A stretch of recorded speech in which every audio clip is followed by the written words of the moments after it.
Hi, I'm so excited to get started. So, our first section here is what is yoga? I'm sure you have a little bit of an idea of what yoga is, otherwise, you wouldn't be here.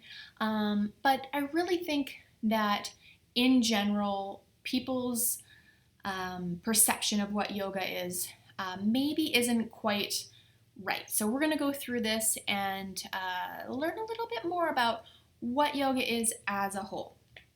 Now, out in the world, in our culture, in North America, and the West in general, yoga has really been seen as an exercise class or as a physical practice. There's so much focus on the poses, and there seems to be this perception of yoga being something that is very exclusive, something for people who are, well, usually female, white, thin, fit, with money, right, to have all the fancy clothes.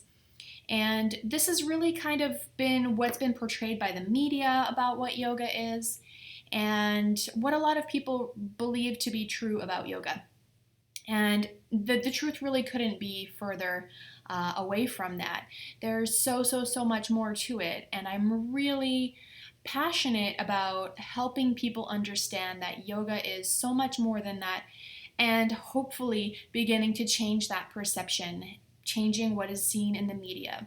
And I'm doing that through you guys. So if you are here and you're taking this training, I'm so excited that you'll be able to go out and help share the word about what yoga really is with your students or the people in your lives. Okay, so we know now that yoga is not just an exercise class, but what is it?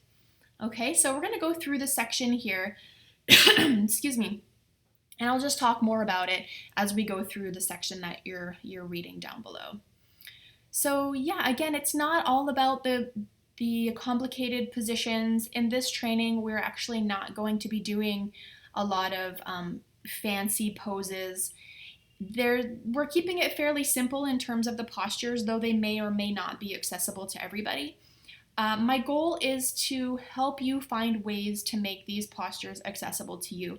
So if in any part of the practice or training we come across something that isn't working for you, please let me know and I'll be happy to help you figure out a way that you can achieve what we're looking to achieve through doing that posture. So we really want to ask ourselves, why am I doing this? Okay, so I'm kind of getting ahead of myself here. But yeah, it's not just about the poses. We're going to go so much deeper than that here. All right. So one of my favorite yoga teachers in the history of yoga is TKV Desikachar. He is the author of The Heart of Yoga, which is on your reading list. Hopefully you've gotten your hands on that, and if not, then you should be getting it soon, hopefully. And he gives us a few definitions of yoga. He says it is to come together, to unite, or to tie together the strands of the mind, or to tie the strands of the mind together. That is this overall definition of yoga, right? Is to yoke, to bring together, to unite. But what is it that we are uniting? What has to come together? So we can look at it in so many different ways. The most common one, I guess, would be the body, the mind, and the spirit.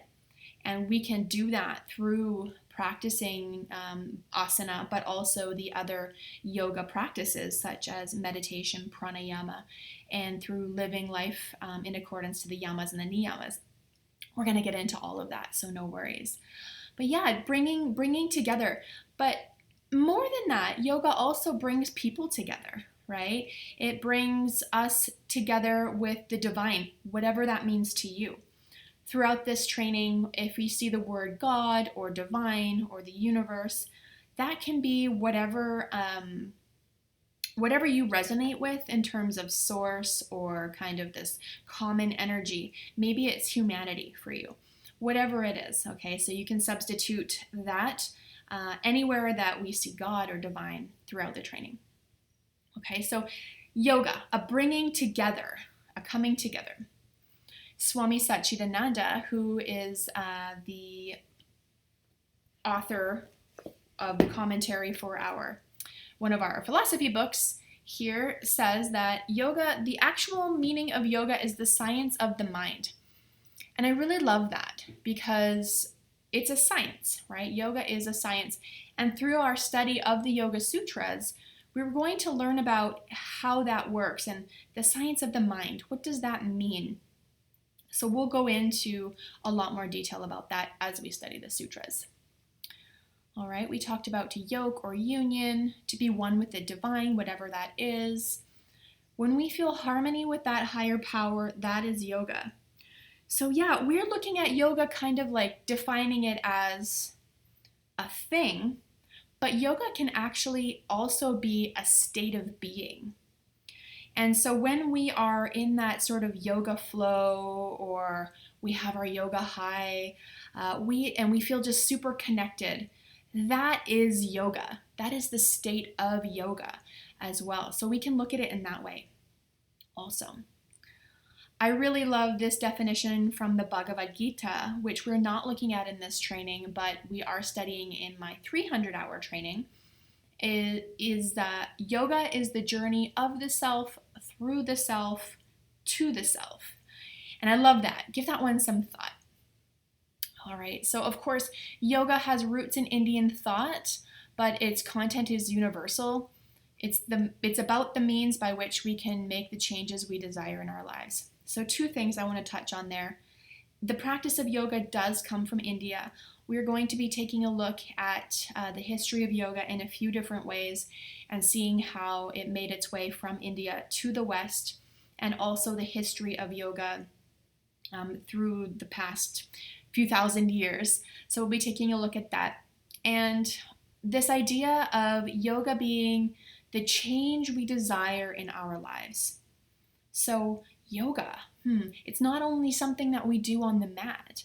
Anytime we change a habit that we have, or we stop ourselves from emotionally reacting to a situation, anytime we're mindful when we do the dishes, that's all yoga as well. So if this is all kind of new to you, just let that idea sink in a little bit, and as we go through the training, it's going to start to become more apparent. All right, so any change we want to make in our lives, we can do so through yogic practices. Okay, and I love this. The practice of yoga only requires us to act and to be attentive to our actions. So this is mindfulness, right? We have this idea of mindfulness is so popular right now. It's such a buzzword, but I'm so glad that it is, because mindfulness is everything. If we can be completely attentive to whatever it is that we're doing in any given moment, we are practicing yoga.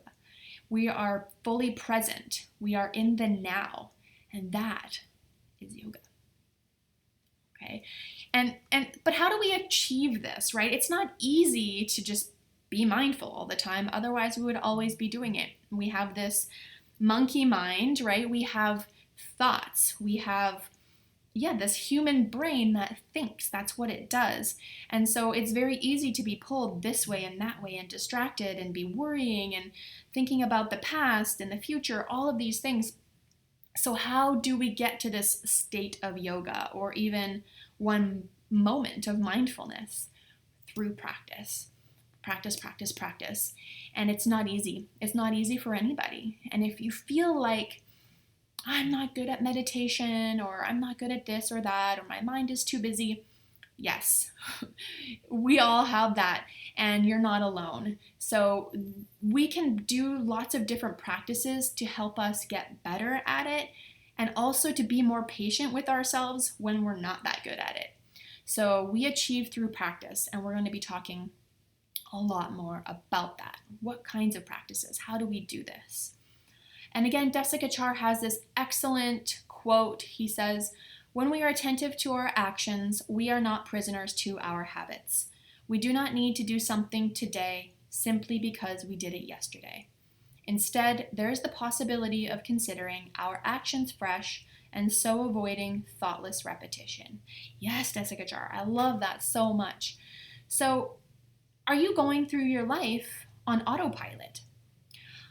a lot of us are, right? Even just for portions of the day or maybe all of our day.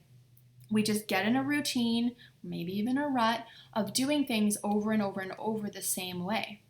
If we can bring mindfulness into that and decide to do things a little bit different, make a conscious decision to do something in a healthier way, a more positive or joyful way, that is yoga.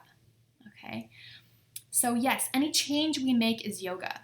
When all of our attention is directed towards the activity we're engaged in, mindfulness, we are present and mindful. That is yoga. So if you're paying full attention to this video right now, you're doing yoga. Good job. So yeah, we're going to go through the Yoga Sutras. We're going to be talking about how we can achieve this state, how we can practice yoga both on our yoga mat and off the mat in everyday life. We're going to look at that through the Yoga Sutras and in many other ways as well. You will be getting familiar with the 8 limbs of yoga, which you see here, the yamas and niyamas, asana, pranayama, and all of the steps of meditation ending in samadhi.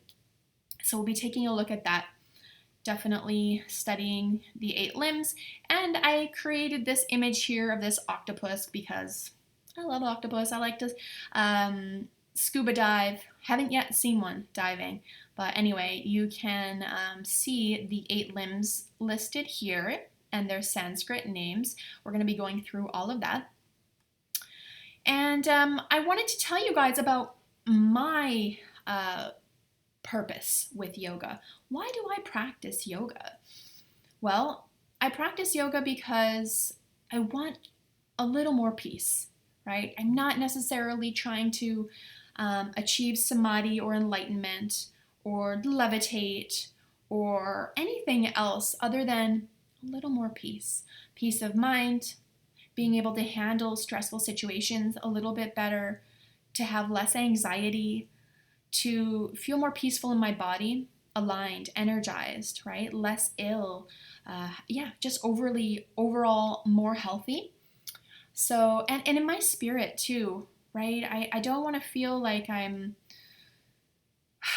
in a slump or like I'm unmotivated.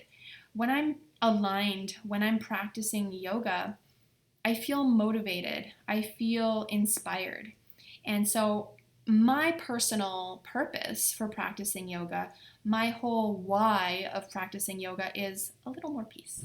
And it doesn't even have to be fully peaceful. That's not super sustainable, I don't think. But if I can have a little bit more, then that is 100% worth it. So I'd love to hear about your why. Feel free to reach out to me and by email and let me know why you practice yoga in your introduction letter. Perhaps would be a good place for that. I also have a reflection question for you here. There's a few questions actually.